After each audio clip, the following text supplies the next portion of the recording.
estrictamente literaria de esta 41 Fiesta de las Letras. Voy a dar lectura al acta en la que se da cuenta de los autores premiados en esta edición. Dice así: el día 20 de julio de 1991 tuvo lugar el fallo de la 41 edición del certamen literario Fiesta de las Letras Ciudad de Tomelloso, organizado por la Comisión de Cultura del excelentísimo Ayuntamiento de Tomelloso con motivo de la feria y fiestas. El jurado ha estado compuesto por don Eladio Cabañero López, don José López Martínez, don Valentín Arteaga Sánchez Guijaldo, don José Manuel Ruiz Gutiérrez, don Tomás Casero Becerra y, en representación del excelentísimo Ayuntamiento, doña Ana García Rojo, actuando como secretaria doña Victoria López Hernández. El resultado ha sido el siguiente. Tema primero, Premio de Poesía José Antonio Torres. Título: Llegaste a mi cercado con el candor fluvial del paraíso, presentado sin lema, del que es autor Antonio González Guerrero. Tema segundo, Premio de Narraciones Francisco García Pavón. Título: La selección. Lema: Carta de Galatea. Autor: Jesús Fernández Martínez. Tema tercero, Premio de Poesía Eladio Cabañero. Título: Retablos de Tomelloso. Lema: Planicie viva. Autor: Manuel Terrín Benavides. Tema cuarto, Premio Local de Poesía Ángel López Martínez. Título: A la Virgen de las Viñas. Lema: Vino tinto. Autor: Primitivo Redondo Tomé. Tema quinto, Premio Local de Narraciones Félix Grande. Título: La última tarde. Lema: Abril. Autor: Antonio Bolós Márquez. Vamos ahora a escuchar y a homenajear con nuestro aplauso a los autores galardonados. La entrega de los premios será al final del acto. Empezamos por el tema quinto. Premio Local de Narraciones Félix Grande. Título: La última tarde. Lema: Abril. Autor: Antonio Bolós Márquez.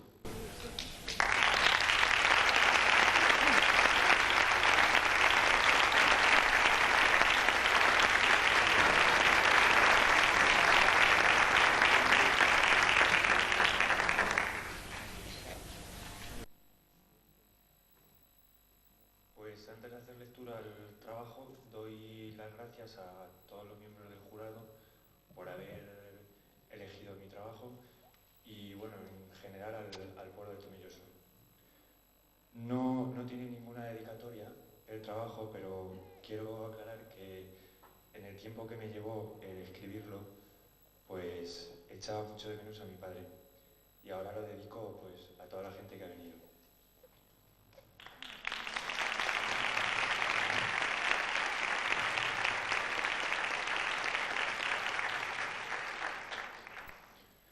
La última tarde. Fue una de esas tardes cansinas de domingo. Al terminar de comer, antes del café, Juan Luis nos propuso a Rocío y a mí ir a Ruidera para hacer fotografías. Pero resultó que, según pasamos entre lagos, pudimos comprobar algo que no hubiera sido difícil prever. Todo estaba lleno de gente. Había coches y furgonetas por todas partes, incluso autobuses de esos tan modernos con 2 pisos. Parece que hasta los alemanes han decidido venir al mismo sitio que nosotros, dijo Rocío. Así que no quisimos continuar. Juan Luis dio media vuelta y al cabo del rato nos encontramos de regreso a Tomelloso, por el carreterín de la Osa. Íbamos en el coche los 3 callados, sin podernos desprender de esa pegajosa sensación de tarde de domingo, dejándonos envolver por los acordes monótonos de la música de Philip Glass que sonaba en el cassette. Juan Luis pendiente de la carretera, Rocío y yo mirábamos por la ventanilla. Aunque era una tarde limpia y luminosa, de finales de abril, hacía aire. Veíamos las cunetas plagadas de amapolas, de flores de color malva y amarillo, margaritas y espigas que se inclinaban a nuestro paso, doblándose a un lado u otro, a voluntad del viento. Vimos algún que otro tractor, familias de picholeros que, aprovechando el domingo, habían salido para arreglar las posturas. El piquejo, habrían dicho seguramente. Al parar el coche en los alrededores de la Casa del Aire y de Gualete y apearnos sentimos el viento casi frío en la cara, una ráfaga con el olor a humo de una hoguera, el rastro de un rebaño de ovejas que acababa de pasar. Lejanos aún oímos el ladrido de los perros. Juan Luis sacó el trípode del maletero. Yo cogí la cenza bronica con el carrete en blanco y negro y la Nikon para las fotografías en color. Nos metimos en una viña. Rocío prefirió quedarse bordeando el camino. Juan Luis anduvo un rato con el trípode por entre las cepas. Miraba a un lado y a otro buscando algún detalle interesante, una imagen que mereciera la pena atrapar con la cámara. Y yo iba detrás de él. Andaba torpemente, hundiéndoseme los pies, intentando pisar en las huellas que él iba dejando para que no me entrara mucha tierra en los zapatos. Juan Luis decidió plantar el trípode. Accionó el fotómetro varias veces e hizo algunos comentarios acerca de la luz. Sin demasiado entusiasmo, disparó 3 o 4 fotos a Rocío, que ajena a nosotros, distraída, con un ramillete de flores en la mano, se apoyaba en el aljibe del camino y miraba al cielo, buscando nubes. Después disparó al horizonte, a un bombo y a una acacia, a unos chaparros. Vimos a Rocío haciéndonos señales con los brazos para que volviéramos. Cuando llegamos a Tomelloso, aparcamos el coche en la calle Santa Rita. Eran las 7. La noche anterior habíamos adelantado los relojes 1 hora y todavía quedaba mucha tarde. Las parejas de novios y las pandillas de quinceañeros que se dirigían a la discoteca o al Parque Nuevo volvieron a recordarnos que aquella tarde seguía siendo domingo. A Juan Luis se le ocurrió entonces ir a casa de su tío Antonio. Dijo que por qué no íbamos a verlo y aprovechábamos para proyectarle las diapositivas que había recogido el viernes en Madrid. Y eso hicimos. Al rato nos encontramos llamando al portero automático de los pisos que hay al lado del cafetín, frente a la glorieta. Subimos las escaleras, cargados con el proyector, el rollo de la pantalla y los tanques de las diapositivas. Carmen estaba esperándonos con la puerta entornada. La saludamos y nos hizo pasar. Avanzamos por un largo y desnudo pasillo en forma de L, yo con cierto temor, Rocío y Juan Luis con familiaridad, haciendo comentarios con su tía, hasta que el pasillo se acabó y nos encontramos de pronto en un dormitorio. En la cama antigua, muy alta, con el cabecero de madera oscura, estaba Antonio adormiscado, hecho un cucunete. Su hermana Carmen lo despabiló y se incorporó perezosamente, apoyando la espalda en una almohada y en unos cojines que Rocío dispuso para que estuviera cómodo. Juan Luis desenrolló la pantalla, la colocó a los pies de la cama y yo le ayudaba cargando el carro con las diapositivas. Carmen hablaba de lo bien que se encontraba últimamente Antonio, lo que comía, lo que había merendado. Y fue entonces, al mirar unos segundos a Antonio, mientras Carmen seguía hablando de él, de lo que le preocupaba ahora, la verruga que le había salido en la frente, que le sangraba y por eso la tirita de encima de la ceja, cuando pasó por mi mente, fugaz, el primer recuerdo que yo guardaba de Antonio López Torres. Aquella otra tarde lejana, perdida en el tiempo, apareció próxima, subitánea, inefablemente cercana y nítida en mi memoria. Recordé que aquella otra tarde, en la que yo debía de tener 7 u 8 años, también era domingo. Los tíos Paco y Maribel, Fernando y Cristina, habían ido a comer a casa. Mi primo Luis y yo estábamos jugando en la galería, cuando vimos aparecer de pronto, por la puerta de la escalera, a un hombre que nos pareció muy extraño. Tenía barba, una barba gris y descuidada, e iba vestido con una especie de guardapolvo, posiblemente blanco alguna vez, pero lleno de manchas y lamparones en aquel momento. Luis y yo salimos corriendo por la galería hacia el comedor, donde estaban los mayores, y yo dije con cara de susto: «Hay un mendigo en la galería». «Pero leche, ¿quién se ha dejado la puerta de la calle abierta?», exclamó la abuela, muy nerviosa. Durante unos segundos silenciosos, todos se quedaron sin saber qué hacer, intercambiando miradas rápidas y expectantes, hasta que el mendigo apareció por la puerta y la abuela, poniéndose una mano en el pecho, dijo: «Antonio», como en un suspiro.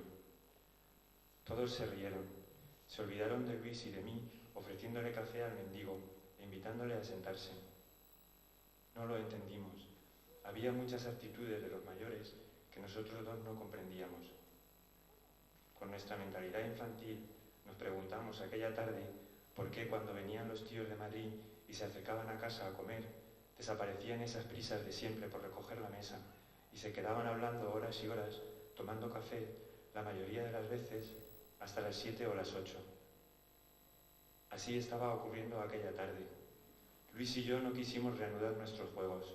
Nos quedamos apartados, sentados en los brazos del sillón de terciopelo rojo del rincón del comedor, donde el abuelo solía dormir la siesta. Nos quedamos allí llenos de curiosidad, hurgando descaradamente los movimientos de ese personaje singular que estaba explicando tímidamente, con la voz apagada, que acababan de llegar de las Galindas y que el tío Luis se había quedado en el portal hablando con Julián, el tractorista. Cuando el tío Luis entró en el comedor, el tío Paco le estaba diciendo al abuelo que siguiera contando cosas de la Vitoriana. Y el abuelo contó de cuando la llevaron a Galerías Preciados para que subieran las escaleras mecánicas, y ella le preguntó a una de las dependientas si podía encontrar allí retales de opal y estopilla morena. El abuelo siguió contando cosas. Dijo: la llevamos al Museo del Prado. ¿Te acuerdas, Marite? Porque se le había metido en la cabeza que ella no se tenía que morir sin ver las meninas. Y cuando entramos en la sala de Velázquez, después de mirar un rato el cuadro, se plantó en jarras delante del lienzo y exclamó: pues vaya, no es pa' tanto. Pues ¿qué esperaba, Vitoriana? Ay, mire usted, yo no sé, pero una cosa muy grande, algo así como un sol que me dejara deslumbrar. Todos estallaron de risa. Las risas de aquella tarde, la risa de Antonio, ese hombre que nunca dejó de parecerme extraño, fueron apagándose en mi recuerdo. Mi memoria fue quedándose en penumbra, igual que el dormitorio en el que estábamos. Rocío acababa de apagar la luz y en la pantalla apareció proyectada la primera imagen. Carmen no pudo contenerse, dejando escapar un grito de alegría. Vamos, lo que nos vienen a enseñar, la cocina honda de la casa vieja. Siguieron sucediéndose otras diapositivas. A cada parpadeo del proyector surgían nuevos comentarios y exclamaciones de Carmen, que iban llenando la habitación de alegría. Hasta el apaño que teníamos para trancar la puerta del balcón. Y la fresquera también la habéis retratado. Eulalia, Eulalia, llamó. Ven, mira, la habitación de los pájaros. Y el lavadero.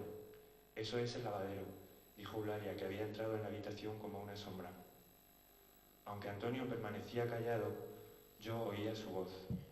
Lo oía a él, en el 1500 verde manzana del tío Luis, una mañana de invierno, muy temprano, yendo hacia la hormiga, contándonos a Luis y a mí cómo empezó a pintar.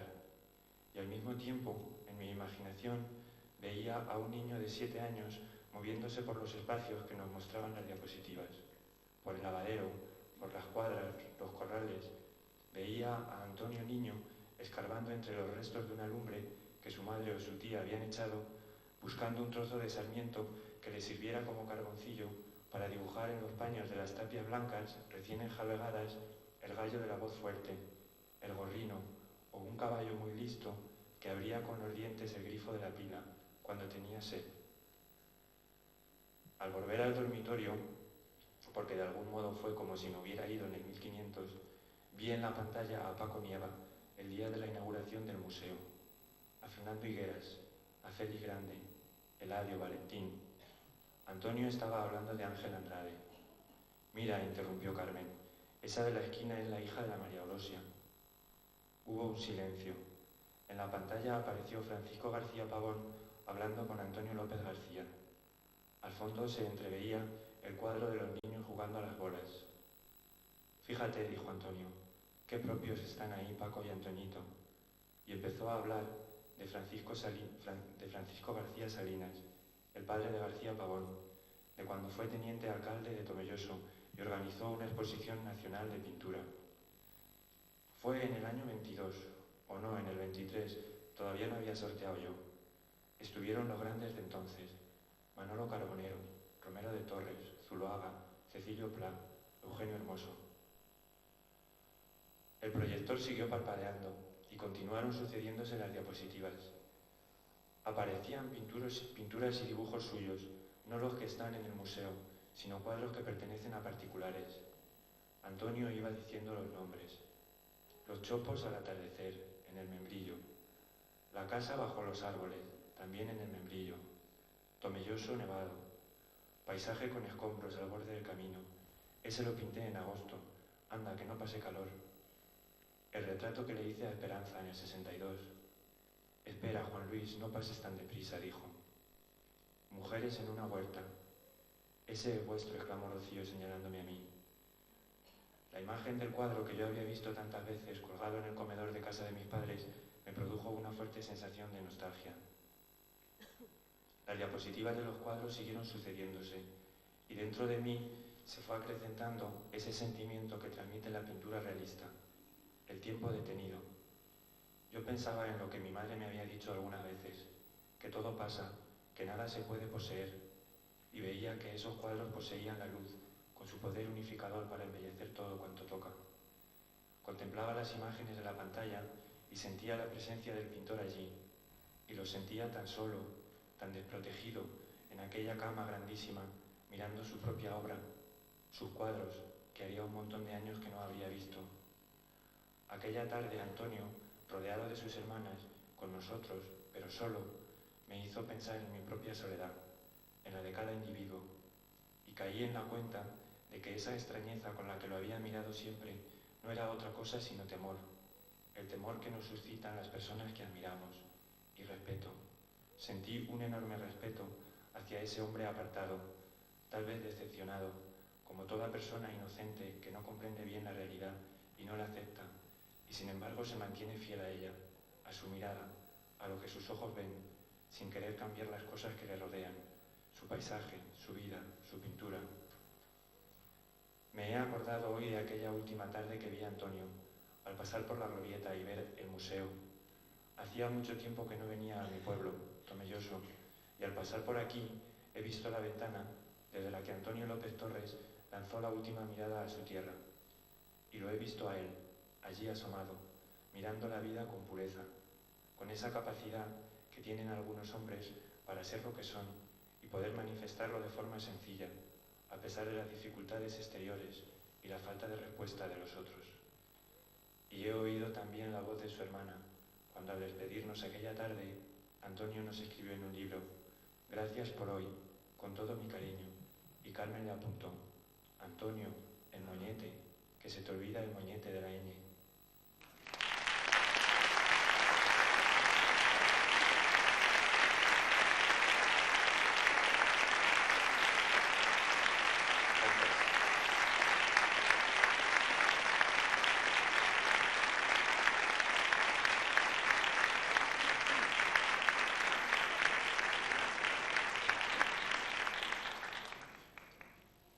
Tema cuarto. Premio Local de Poesía Ángel López Martínez. Título: A la Virgen de las Viñas. Lema: Vino tinto. Autor: Primitivo Redondo Tomé.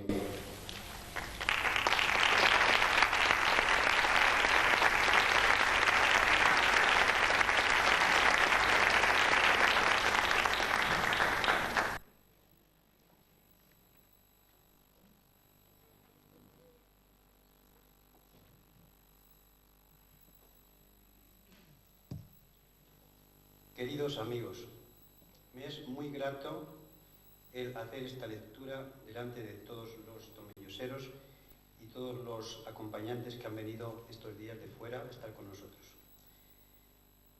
Va dedicado a la Virgen de las Viñas, patrona de Tomelloso. Ha hecho romper las cepas la brisa de la mañana. Mi corazón ha brotado por el aire de tu cara. Los tallos de vida nueva en tu manto están bordados y todos los podadores cantan como enamorados. Es el verano manchego como una fragua encendida. El corazón y las uvas van con el fuego medidas. Al chiquitillo que mama le tratas con tanto mimo que pareces una cepa amamantando un racimo. Tu cueva se nos desborda como las aguas de un río. Mi corazón se ha inundado en las rosas de tu vida.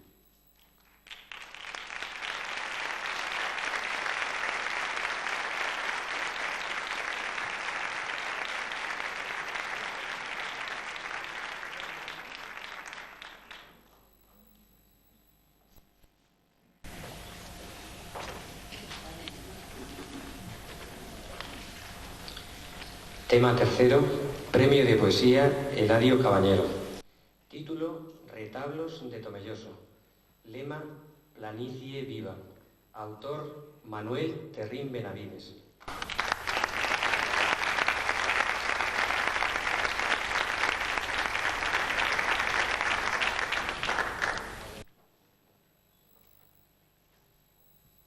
Buenas noches. Retablos de Tomelloso. Primero, fiesta de vendimiadores. Un ojo es todo aquello que retiene. Cada cual de sí mismo prisionero. Pupilas aprisionan rubores de llanura con brillo del color de la utopía. Los vendimiadores han bebido vino y magnolias musicales se destiñen en una guitarra vieja. Incontinencia bajo la luz de los candiles, impulso de paisaje silencioso, cuerdas metálicas como lagartos que roncan. Polvo las alpargatas manchando nido inmenso de universo de sombras en suspensión salpican. Esa muchacha morena de la flor en el pelo, ¿acaso todavía ceremonia de torres? Piensa, ya descorridas las cortinas, que los años no son una ventana.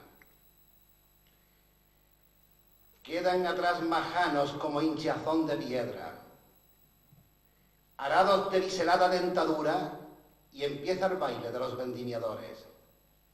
Mascarones airosos, inquieta luna compartida con la bella muchacha de la flor en el pelo. Pronunciación sin nombres.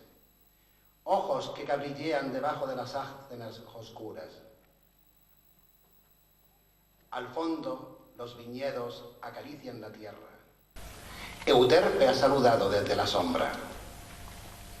Honremos esta noche, Tomellosos inmuertos, un regreso a la infancia, la fiebre aprisionada en las botellas. Estampa segunda en memoria de un amigo tomellosero, dedicada a Jesús Valero Castel, compañero mío de colegio de niños y de mayor compañero de trabajo muchos años. Estrellas rumorosas abrirían la noche, no la tuya. Ya lentos por la orilla del pueblo iban bajando con los ojos hundidos en el camino pálido que no verías nunca. Contigo avaramente quise yo aquella tarde beber un vino misericordioso y ellos ya regresaban de arrojarte a la sombra. Otro más que naufraga. ¿Cuántos, amigo, cuántos? De callejas humildes fuimos ayer descompostura, coronada alegría, y poco a poco vamos goteando hacia la tierra. Tus hermanos comentan que fuiste bueno. No. Resulta que no somos buenos ni malos, ni Tomelloso entiende de purificaciones. Nada más turbio, amigo, que un desfile de cuerpos sin amor derramados. Todo lo que nos queda son gestos casuales. Nadie pudo salvarte. Los cipreses acechan cada paso distinto. Como cazadores tienen los ojos largos. Por la orilla del pueblo regresaban. Entonces, triste carne invadida, Dios retuvo tu nombre.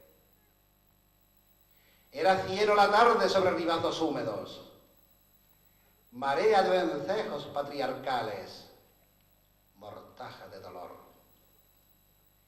Ella te salve, víctima en la otra orilla de la laguna Estigia.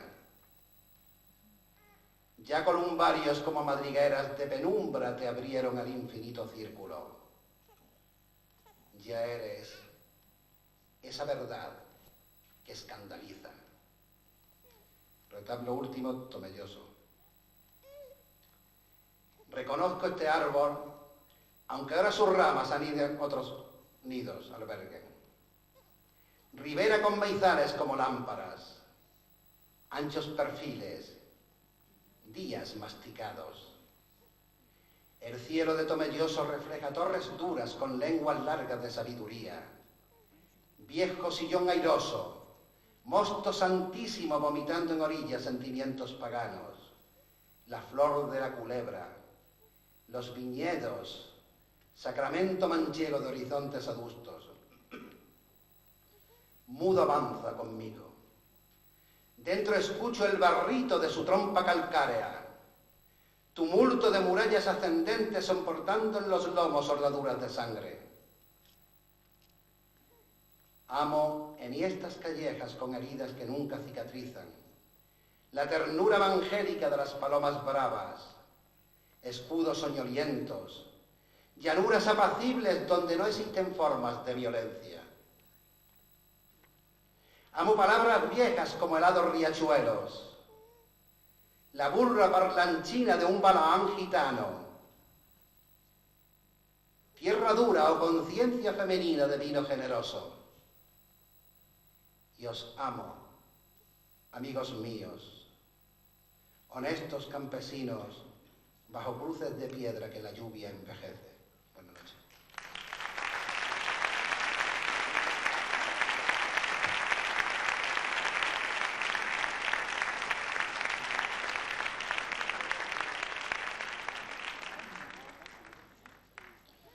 Tema segundo, Premio de Narraciones Francisco García Pavón. Título, La selección. Lema, Carta de Galatea. Autor, Jesús Fernández Martínez.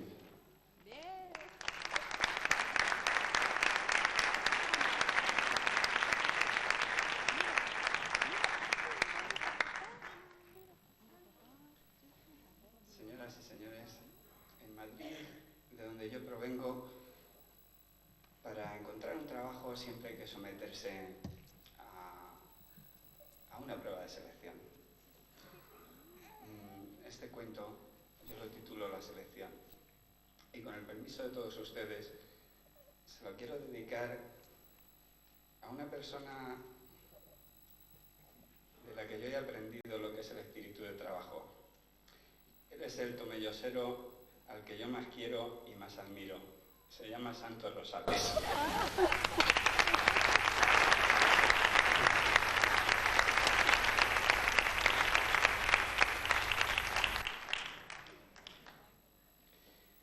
Imagine que va usted paseando tranquilamente y en medio de la acera, justo por donde usted camina, alguien ha tirado un bote de cerveza vacío.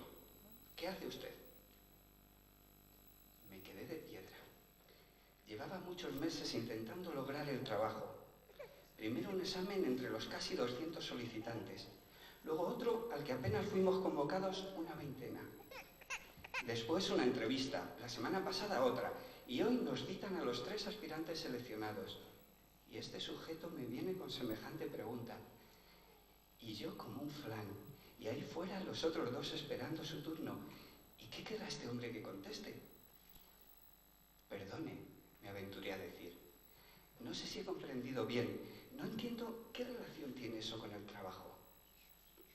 No piense ahora en el trabajo, hombre, explicó separándose del respaldo de su negro sillón de cuero. Hay muchas respuestas posibles. Podría darle un puntapié al bote, recogerlo y depositarlo en una papelera, pasar a su lado simplemente. A ver, ¿qué se le ocurre? Se quitó las gafas y volvió a recostarse sobre el sillón adoptando una confortable postura. Yo lo tomé como una invitación a meditar, como si me diera la oportunidad de concentrarme. Intenté seguir su consejo y olvidarme del trabajo. Entonces llegaron fugazmente a mi memoria escenas del pasado. Mi pasión por el fútbol, máximo goleador en segunda división a los 20 años, y las palabras del doctor.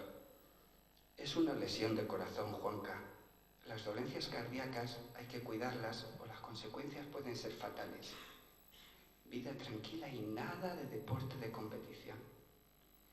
Había sido el golpe más duro de mi vida y quizás lo recordaba ahora porque también este era un momento trascendental. Mire usted, contesté al fin intentando dar sensación de seguridad, aunque la sangre me hervía por dentro. Ya no tengo edad de ir dando patadas a los botes. ¿Quiere eso decir que pasaría impunemente a su lado o que lo cogería para echarlo a la papelera? ¡Qué terquedad!, pensé. Me estaba poniendo cada vez más nervioso. A punto estuve de soltar una insensatez. No obstante, pude mantener la calma lo suficiente para lograr balbucear. No sé. Supongo que dependería del estado de ánimo en que me encontrara. Había pronunciado la respuesta casi silabeando, con tanta inseguridad que quise fortalecer mis palabras mirándole fijamente a la cara. Clavé la mirada no en sus ojos, sino en su boca, indolente y retadora, que esbozaba una triunfal sonrisa.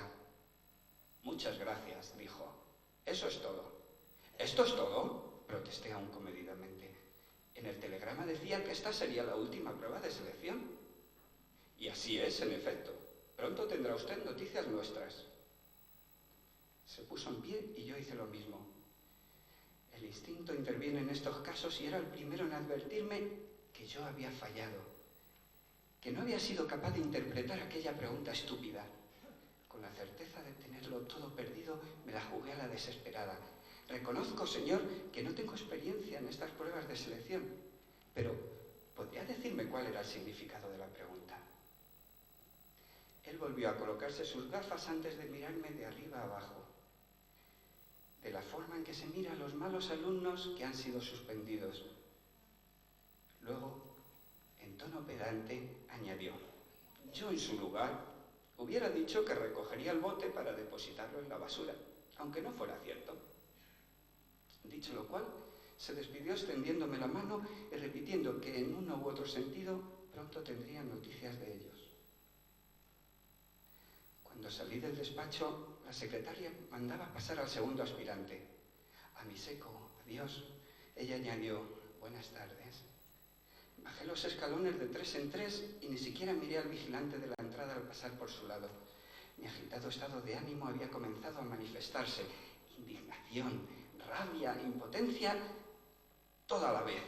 Pero, ¿qué podía hacer ya? Las palpitaciones de mi corazón no eran sino los restos de una ilusión ahogándose en un profundo desasosiego. Algo que aquel energúmeno jamás podría entender. Solo yo sabía la dedicación y el empeño que había puesto para conseguir el empleo. Y en el último instante, de repente apareció ante mi vista. No había andado ni 100 metros cuando lo identifiqué. Allí estaba, como un coloso desafiante, justo en medio de la acera. Tenía 2 opciones: o pegarle un zurdazo a lo Maradona y llevarlo 10 metros más allá, o tratar de colarlo por la alcantarilla con un chut templado de derecha estilo Mitchell. Según me aproximaba, sentía los gritos de 80.000 forofos ansiosos por ver marcar un gol a su ídolo. Y entonces opté por defraudar a los 80.000. Me agaché a coger el bote de cerveza y casi con mimo lo puse en la verde papelera de la esquina. Un tipo me seguía de lejos. Aceleró el paso y se plantó ante mí, sonriente. Hubiera jurado que se trataba de un chiflado si no me hubiera llamado por mi propio nombre. «¿Juan Carlos Romero? Un momento, por favor. ¿Le importaría acompañarme otra vez a la oficina? Es por lo del trabajo». Lo miré de abajo arriba, lentamente, de la misma forma que se mira a los que traen una noticia que no se acaba de creer. Mi instinto, más rápido que mis reflejos, me felicitaba por el buen tanto que acababa de conseguir. Por fin era mía la plaza de farero. Gracias.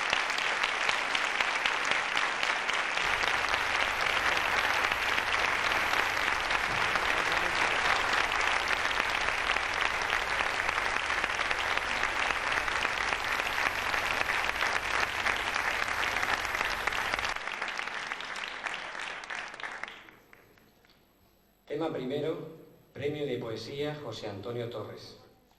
Título, Llegaste a mi cercado con el candor fluvial del paraíso. Presentado sin lema. Autor, Antonio González Guerrero.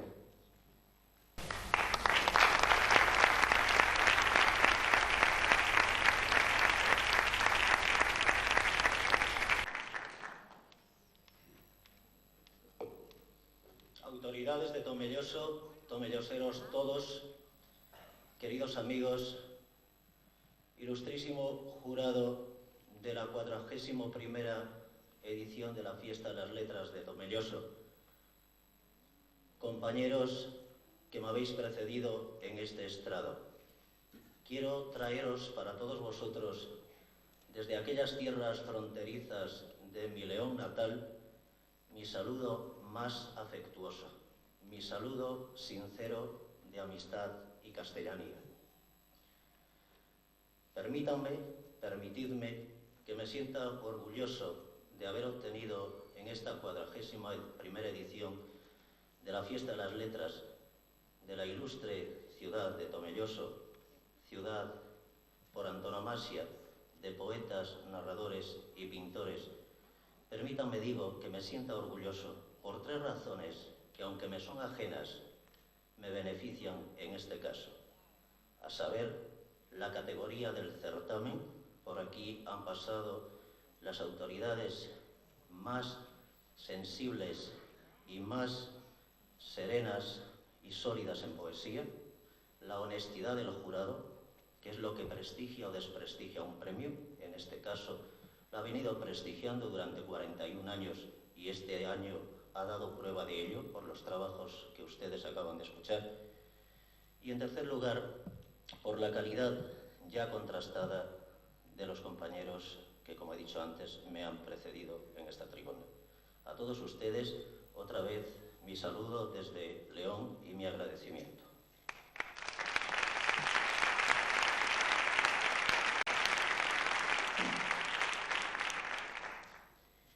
Llegaste a mí cercado con el candor fluvial del paraíso. Todo lo aprendí de quien nunca fue amado, Julio Llamazares. ¿Qué sabes tú de la tristeza? De esa tristeza amable que se empoza en las sienes como una hoz de cieno, o grita por los pulsos, cual un río de sal que no encuentra su lecho y se desboca, corcel desgobernado que arrasa el corazón con su herradura. Llegaste hasta mi algorfa con tu sonrisa holgada de luna viva y magnolio, con los ojos furtivos y la alforja raída de tardanzas. Llegaste a mi penumbra y un mulacén de pájaros quebraron sus laudes en el altar crecido de la sangre. Nunca quise decirlo, pero te amé con toda la violencia del fuego en los treznales, con toda la congoja del guerrero vencido en la contienda. No quiero que lo sepas, pero te sigo amando tanto como amo a Dios, y no blasfemo, porque Dios, cuando quiere, sabe ser abnegado. Llegaste a mi bodega y puse para ti el vino más sabroso, y calenté tus manos con el lenguaje añil de mis cenizas. Nada te puedo dar, sino desolación y fruto amargo, y ese dolor tan hondo que no tuvo ya causa, como dice Vallejo. Nada te puedo dar, porque no tengo nada, sino hambredad de ti y vértigo en tu boca. Y aún este corazón, que no es un corazón, es una hoguera de mirto y salamandras, que fuera pan de trigo. Yo todo lo aprendí de quien nunca fue amado, de quien no tuvo nunca un rescoldo de infancia, ni un beso en el alféizar, de quien no tuvo nada. Yo todo lo aprendí de la ebriedad y el llanto. Imagínate un bosque sentenciado de nieve, un aldabón mortal, una campana hiriendo en su graznido el festín de las aves y un negrísimo cierzo macerando el estío. Imagínate un pozo saqueado de hiedra, un sacrílego alfanje recorriendo el costado. Así mi soledad, sazonada en tus odres, así mi soledad, ardiéndose de frío. Nunca supe por qué, pero dijiste, está saltando el mar en los balcones vencidos de tus manos, y mereces el cielo, porque un hombre que sueña como tú tiene el cielo a sus anchas. Llegaste a mi cercado con el candor fluvial del paraíso, y encontraste mi casa harapienta de luz y de palomas, mi casa desbordada de urgencia y de destierros, y una ternura inmensa yaciéndose de luto. Llegaste a mi vacío, y al verme de verdad desheredado, fue tu bondad venganza y una daga perenne tu abandono. Hoy la tristeza es mi atracción más noble. Pero tú, ¿qué sabes? Dime tú de la tristeza y del amor. ¿Qué sabes? Muchas gracias.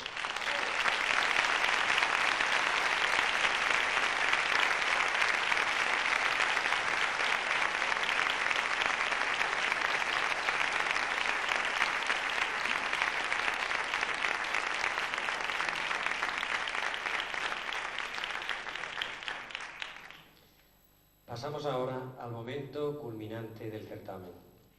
Tengo el honor de presentarles al poeta salesiano Rafael Alfaro, que hoy sumará su nombre a la lista de mantenedores de la Fiesta de las Letras. Rafael Alfaro es natural del Cañabate, provincia de Cuenca. En su larga trayectoria destaca su condición de Premio Nacional de Literatura del Salvador en 1961. Es miembro fundador de la Real Academia Conquense de Artes y Letras y colaborador de diversas revistas literarias de España y América, crítico de poesía de la revista Reseña y director de la editorial CCS de Madrid. Nacido en 1930, Rafael Alfaro cursó los estudios de bachillerato en Sevilla y Córdoba. Estudió posteriormente Filosofía y Teología, ordenándose sacerdote en la Mezquita de Córdoba en 1957. Diplomado en canto gregoriano por el Instituto Católico de París, partió para Hispanoamérica a finales de la década de los 50. En estas tierras fue profesor de literatura española, filosofía y música en el Instituto Internacional Don Rúa de San Salvador. Asimismo, dirigió el Colegio Don Bosco de San José de Costa Rica y dio conferencias de literatura española en el Instituto Costarricense de Cultura Hispánica y en la Universidad de San José de Costa Rica. Regresó a España en 1967, obteniendo en Madrid 5 años más tarde el título de periodismo. Es profesor de literatura especializada en la Escuela Universitaria Don Bosco y dirige el Boletín Salesiano. Ha conseguido importantes premios de poesía, entre los que aparecen, además del ya reseñado Nacional de Literatura del Salvador, el Premio Justas Poéticas de San Isidro, Madrid 1968, Boscán 1969, Alcaraván 1973, Internacional del Olivo 1976, Café Marfil 1977, Villa de Rota 1980, Ciudad de Cuenca 1984 y recientemente el Tilfos, galardón que concede la ONCE, dotado con 1 millón de pesetas. Tiene una amplia bibliografía con un total de 12 libros publicados de poesía. Entre otros títulos destacan El alma de la fuente, publicado en San José de Costa Rica en 1971, Voz interior, Barcelona 1972, Tal vez mañana, Madrid 1978, Tierra enamorada, Madrid 1986, La otra claridad 1989 y Poemas para una exposición, Madrid 1991. Con ustedes, Rafael Alfaro. Les dejo en buenas manos.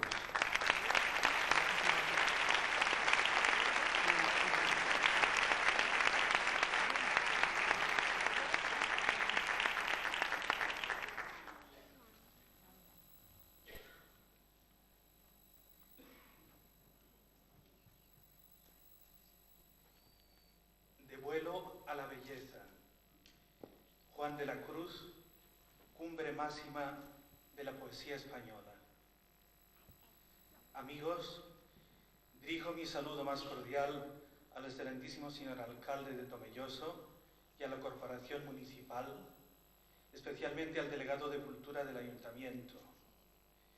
Mi saludo y mi enhorabuena a los ganadores de este extraordinario galardón literario, tan prestigioso e histórico, y de un modo particular a mi amigo Antonio González Guerrero, con el que suelo encontrarme por estas tierras manchegas. Señoras y señores, amigos de Tomelloso, de tan buenos recuerdos de otros encuentros. Ante todo deseo hacer 2 puntualizaciones previas a mis palabras de mantenedor.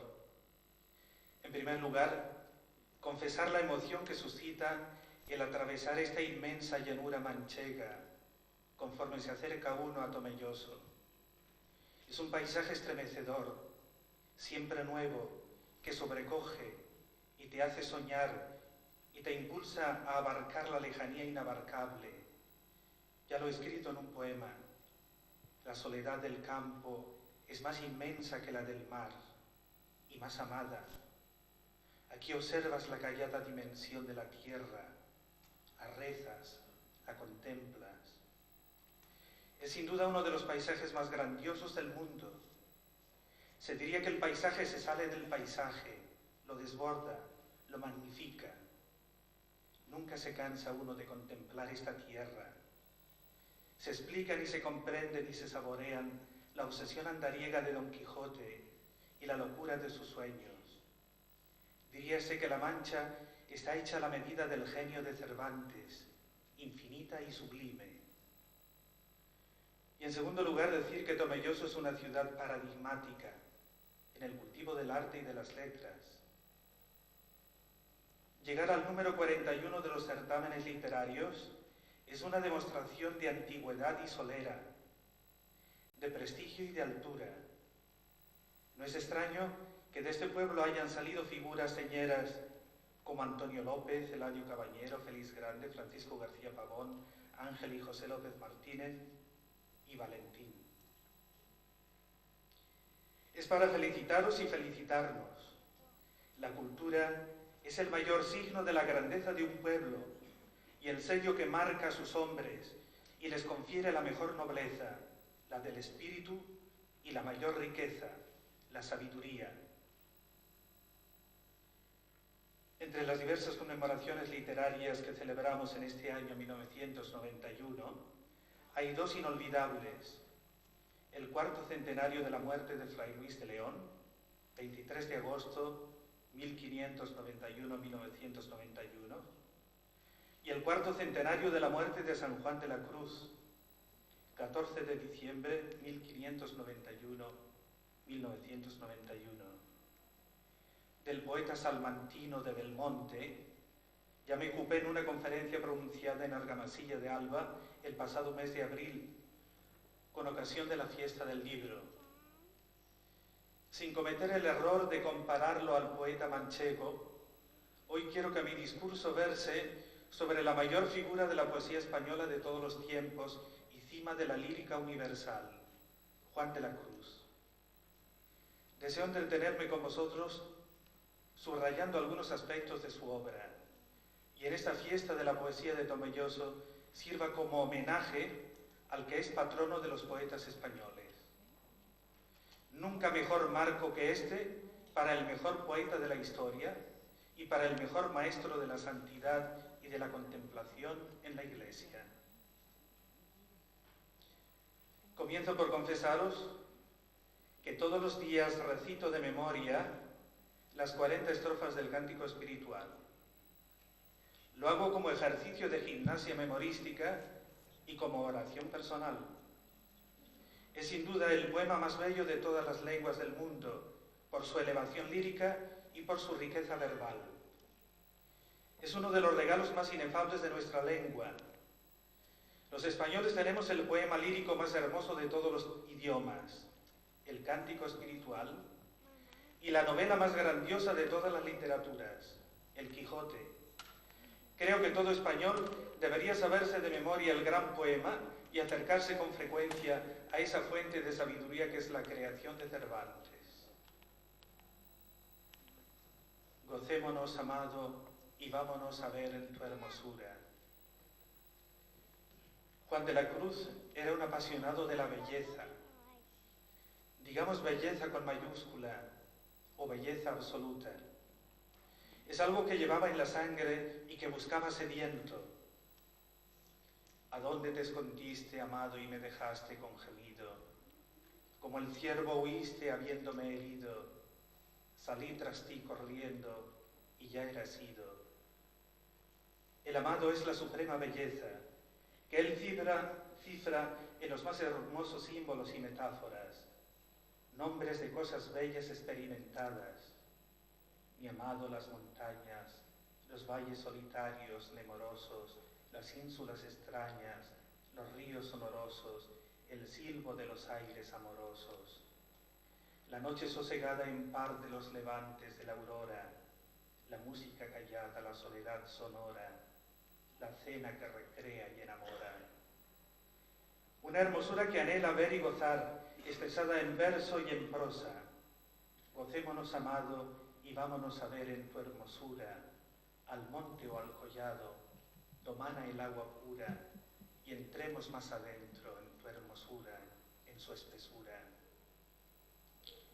Oigamos aquí una de las páginas más tremendamente originales de nuestro idioma. En el comentario que hace el mismo escritor místico, Juan de la Cruz escribe en trance, en una actitud estática, y dice de una manera balbuciente, y vámonos a ver en tu hermosura, que quiere decir, hagamos de manera que por este ejercicio de amor lleguemos hasta vernos en tu hermosura, en la vida eterna, esto es, que de tal manera esté yo transformada en tu hermosura, que siendo semejante en hermosura, nos veamos entrambos en tu hermosura, teniendo ya tu misma hermosura, de manera que mirando el uno al otro, vea cada uno en el otro su hermosura, siendo la una y la del otro tu hermosura sola, absorta yo en tu hermosura, y así te veré yo a ti en tu hermosura, y tú a mí en tu hermosura, y yo me veré en ti en tu hermosura, y tú te verás en mí en tu hermosura, y así parezca yo tú en tu hermosura, y parezcas tú yo en tu hermosura, y mi hermosura sea tu hermosura, y tu hermosura mi hermosura, y así seré yo tú en tu hermosura, y serás tú yo en tu hermosura, porque tu misma hermosura será en mi hermosura, y así nos veremos el uno al otro en tu hermosura. Vemos aquí un comentario casi demencial. Hermosura hace aquí de centro de una experiencia mística y lírica intensa. No se refiere a la hermosura en general o a nuestra hermosura, sino a tu hermosura. Se ha de tener en cuenta que este párrafo es una oración, no una simple descripción. En el momento en que escribe el comentario, está el poeta reviviendo la experiencia en actitud de oración y piensa en el amado más que en el lector. Mirada aisladamente, nos sorprende esta explosión. 25 veces repite la palabra hermosura en media página, sin variaciones de forma adjetival o adverbial. Pero en realidad la experiencia y el tema de la hermosura del amado vienen actuando reprimidos y al descubierto desde un principio. Ante el hechizo de tanta hermosura como aquí acumula el santo, nos parece asistir a la creación poética de este último grupo de canciones. Refiere Francisca de la Madre de Dios, Carmelita descalza de Beas: un día me preguntó el santo en qué traía mi oración, y yo le contesté que en mirar la hermosura de Dios y holgarme de que la tuviese. Y el santo se alegró tanto de esto que algunos días decía cosas muy levantadas que admiraban de la hermosura de Dios. Y así, llevado de este amor, hizo unas 5 canciones a este tiempo, 1582-1584, sobre esto que comienza: gocémonos, amado, y vámonos a ver en tu hermosura. Para Juan de la Cruz solo había una hermosura, la de Dios. Todo lo demás era un balbuceo, una breve y efímera participación de la belleza. Qué bien lo expresa cuando pregunta a las criaturas por el amado, y éstas le responden: mil gracias derramando pasó por estos sotos con presura, y yéndolos mirando, con sola su figura, vestidos los dejó de su hermosura. Ay, eran solo vestidos. El poeta no busca los vestidos, busca la belleza esencial. ¡Qué iracundia de hiel y sin sentido!, exclamará Juan Ramón Jiménez, otro eterno buscador de la belleza desnuda. Y todos cuantos vagan de ti me van mil gracias refiriendo, y todos más me llagan, y déjame muriendo un no sé qué que quedan balbuciendo. Y aquí uno de los versos más bellos y expresivos del idioma español. Ese balbucir queda dicho gráficamente en esa aliteración genial. Toda belleza creada es un balbuceo de la hermosura que busca el poeta mediante la palabra. Cortedad del decir, insuficiencia del lenguaje. Paradójicamente, lo indecible busca el decir, lo amorfo busca la forma, pues la experiencia mística carece en realidad de forma. Esa experiencia de lo amorfo, indeterminada e inarticulada. ¿Cómo dar forma a lo que no la tiene? Y sin embargo, la experiencia de lo que no tiene forma busca el decir, se aloja de algún modo en un lenguaje cuya eficacia esté acaso en la tensión máxima que lo obliga a su propia cortedad. En el punto de máxima tensión, con el lenguaje en vecindad del estallido, se produce la gran poesía, donde lo indecible como tal queda infinitamente dicho. Y es la infinitud de este decir de lo indecible la que solicita perpetuamente para la palabra poética un lenguaje. El místico necesita acceder a su propia experiencia y lo hace por vía poética, con lo que la palabra se hace conocimiento de lo que consiste en un no conocer, en un no saber, en un más allá de todo conocimiento. Entréme donde no supe y quedéme no sabiendo, toda ciencia trascendiendo. Qué bien saben los poetas que la belleza se escapa como la mariposa, solo nos queda la forma de su huida, diría Juan Ramón Jiménez. Allende de lo que me llegan estas criaturas, comenta Fray Juan de la Cruz, en las mil gracias que me dan a entender de ti, está un no sé qué que se siente quedar por decir, y una cosa que se conoce quedar por decir, y un subido rastro que se descubre al alma de ojos quedándose por rastrear, y un altísimo entender de Dios que no se sabe decir, que por eso lo llama no sé qué, no acabo de entender de qué altamente siento que me mata. Por eso el poeta gritará con fuerza, descubre tu presencia y máteme tu vista y hermosura. Mira que la dolencia de amor, que no se cura, sino con la presencia y la figura. De aquí a la llama de amor viva, solo hay un paso, donde el poeta explica, matando muerte en vida la has trocado, que es como decir, solo se vive en la contemplación de la auténtica belleza. Por eso exclama en otra parte, que muero porque no muero. El ala del prodigio. Es fácil decir que la belleza de la poesía de Juan de la Cruz es un milagro, un prodigio, algo inexplicable. Digámoslo sin miedo, escribe Dámaso Alonso en su obra La poesía de San Juan de la Cruz. El arte en sí mismo no era nada, no significaba nada para él. Dios lo llenaba todo. En esta extraña contradicción entre el hombre que no para atención en el arte, se encuentra lo que Dámaso Alonso llama tan bellamente el ala del prodigio. Entre todos estos artistas en frenesí, se adelanta sereno, imperturbable, un hombre que avanza recto, no burila, no le importa la perfección formal, ni quizás sabe qué es. No se detiene ni aun a coger una flor de su camino. Avanza irremisiblemente atraído por el centro obsesionante. Este hombre no es un artista, pero supera aún en el arte que no se propuso a esos grandes artistas. No, señor Dámaso Alonso. Si viera usted cómo los teólogos están ahora descubriendo la teología de San Juan de la Cruz, ¿de dónde le venía esa ciencia teológica? ¿Era también un milagro? Quizá los españoles seamos demasiado milagreros, aún en literatura.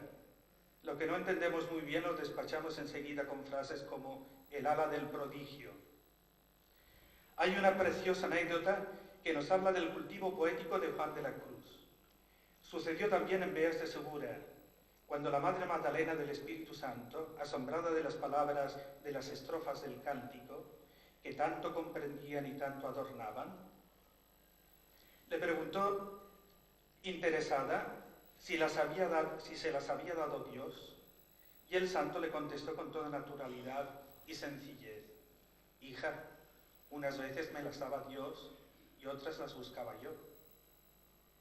Estas palabras le sirven a Jorge Guillén para definir lúcidamente.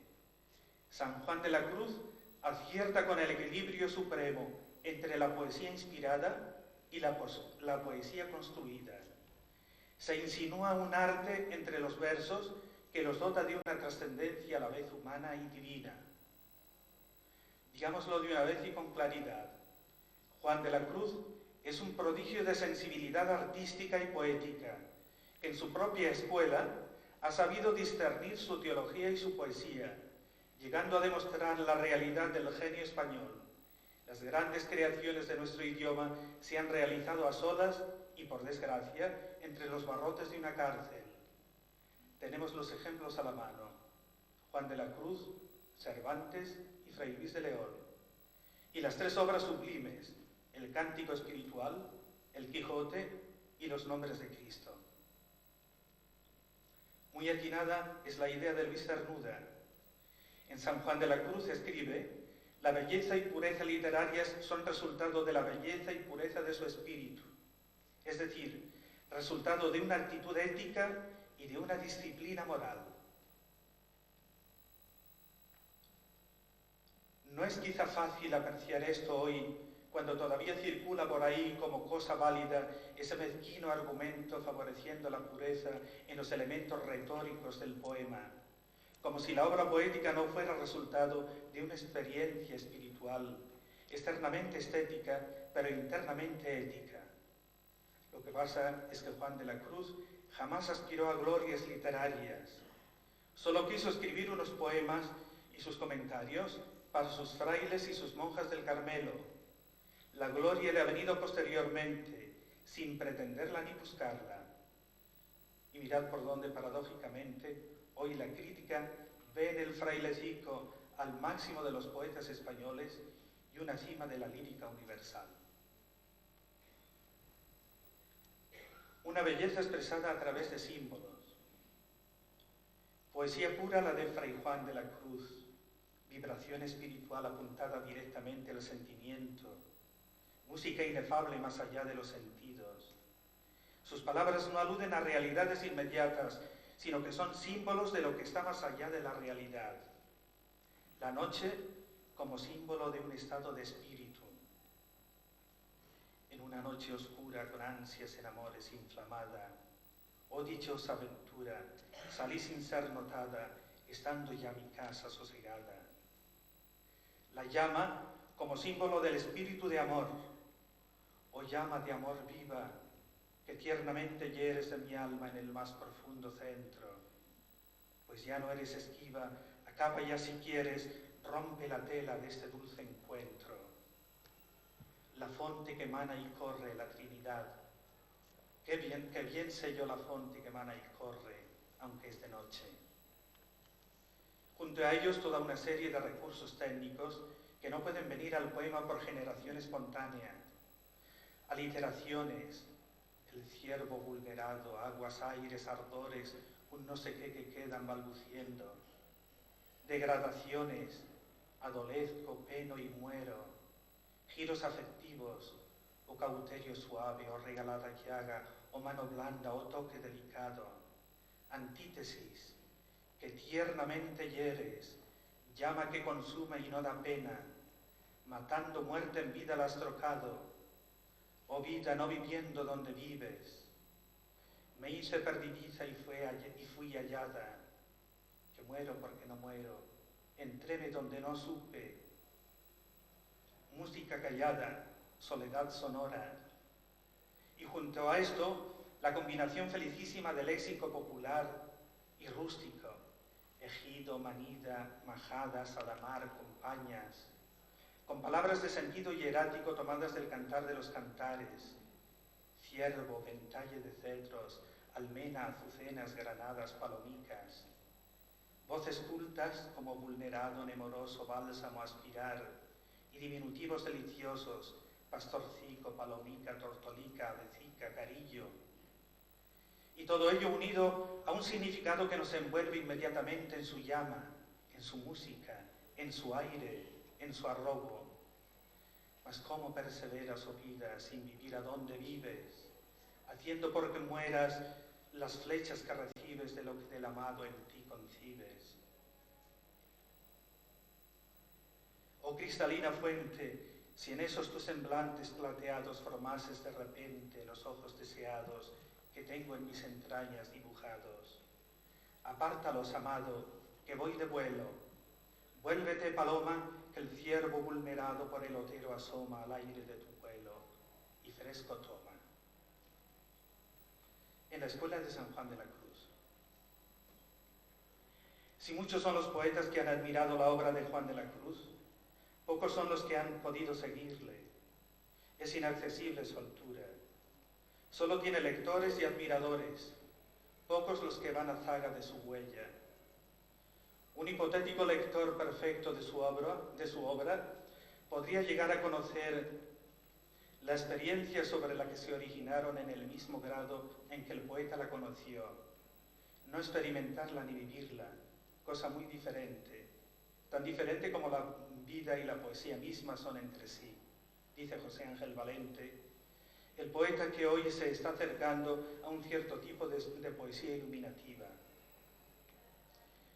En cuanto al extranjero, son muchos los interesados en San Juan de la Cruz, más por su obra de teología mística que por su obra poética. Solo quiero referirme a dos poetas, quizás los mayores de nuestro siglo, Rilke y Eliot. Rainer Maria Rilke confiesa en sus últimos años su fervor al poder leer en castellano a este admirable San Juan de la Cruz.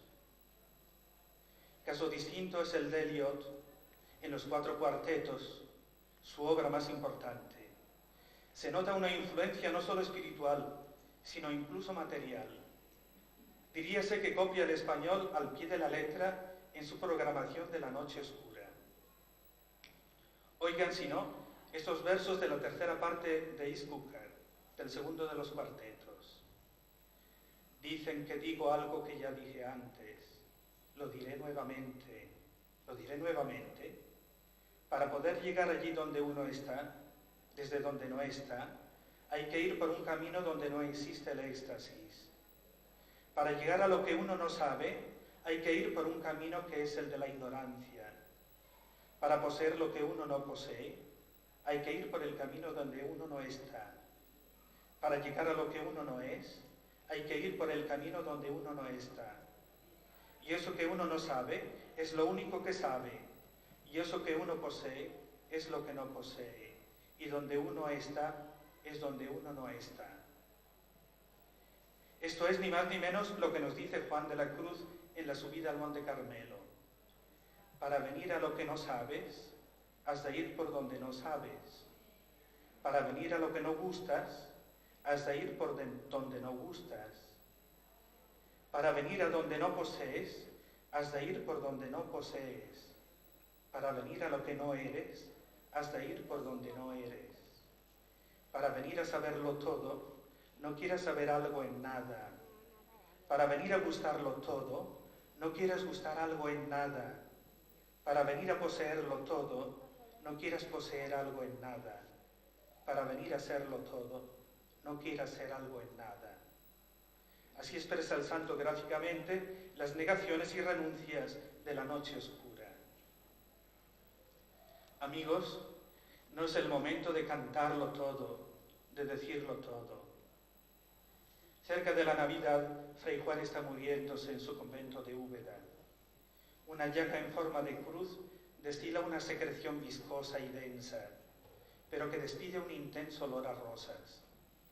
La herida crece hasta alcanzarle las espaldas.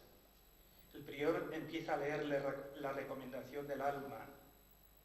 Dígame, Padre, el cantar de los cantares, que eso no es menester, suplica el frailecico. A las 12 iré a decir maitines en el cielo. Y cuando le están leyendo los versículos del Cantar de los Cantares, comenta ilusionado: ¡oh, qué preciosas margaritas! Suenan las 12 en el reloj de la Iglesia del Salvador. El hermano Francisco sale de la celda de Fray Juan a tocar a maitines. ¿A qué tañen?, pregunta Fray Juan al oír las primeras campanadas. Le dicen que a maitines, y exclama: gloria a Dios, que al cielo los iré a decir. Y expira. No ha habido congojas ni extorsiones de agonía. Bastante había sufrido Fray Juan. El rostro antes trigueño queda blanco, transparente de luminosidad, y el cuerpo, lleno de llagas, comienza a despedir olor de rosas, como realizando en sí mismo lo que había escrito al final de la noche oscura. Quedéme y olvidéme, el rostro recliné sobre el amado. Cesó todo y dejéme, dejando mi cuidado entre las azucenas olvidado. Era el 14 de diciembre de 1591. Va a hacer ahora justamente 400 años. Un aplauso para el más grande poeta lírico de nuestra historia. Muchas gracias.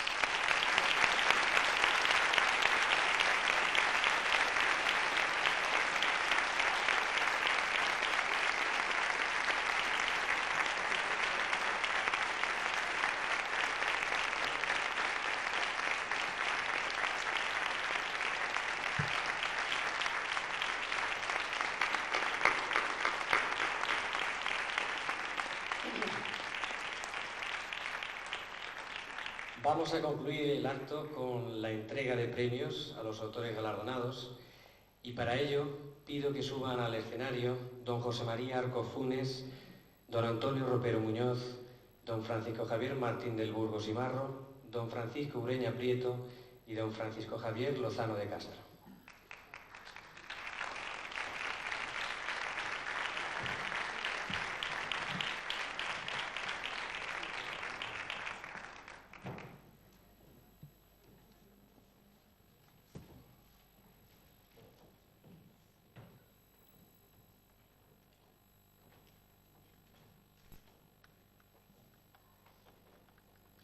Empezamos, al igual que se han hecho la lectura de trabajos, por el tema quinto. Premio Local de Narraciones, Félix Grande. Autor, Antonio Bolós Márquez, por la obra La Última Tarde. Entrega el premio don José María Arco Funes, vicepresidente de la Diputación Provincial y presidente de la Comisión de Cultura de la Corporación Provincial.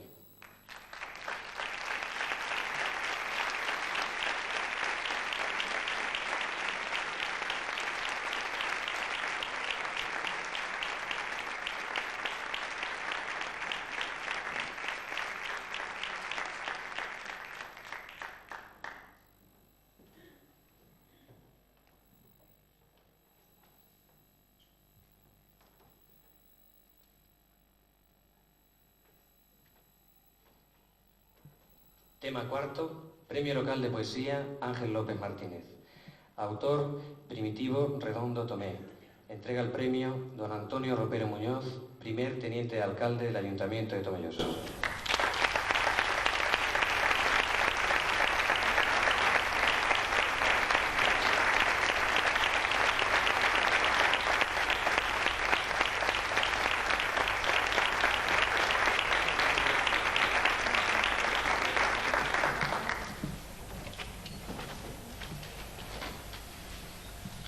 Tema tercero, Premio de Poesía Eladio Cabañero. Autor, Manuel Terrín Benavides, por su obra Retablos de Tomelloso. Entrega el premio don Francisco Javier Martín del Burgos y Marro, diputado en el Congreso.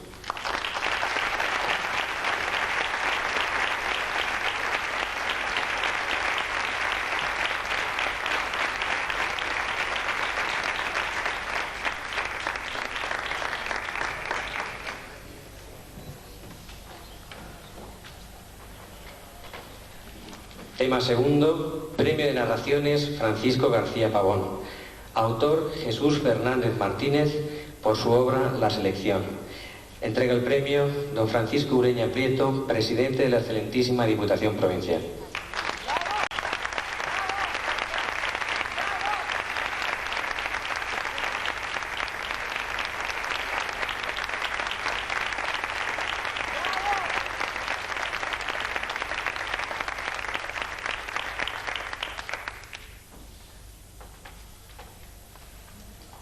Y cierra la entrega de premios y este acto el premio de poesía José Antonio Torres, autor Antonio González Guerrero. Entrega el premio don Francisco Javier Lozano de Castro, alcalde presidente del Ayuntamiento de Tomelloso.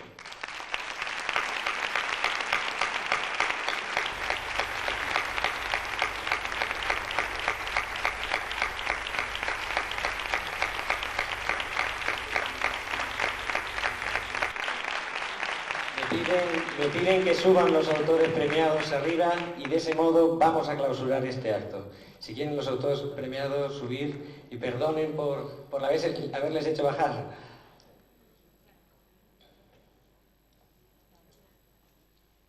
Pueden subir.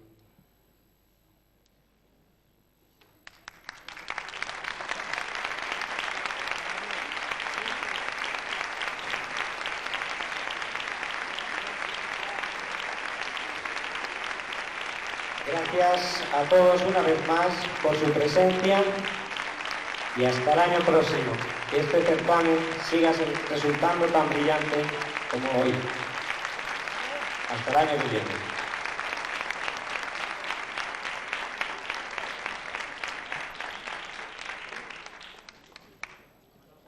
Gracias.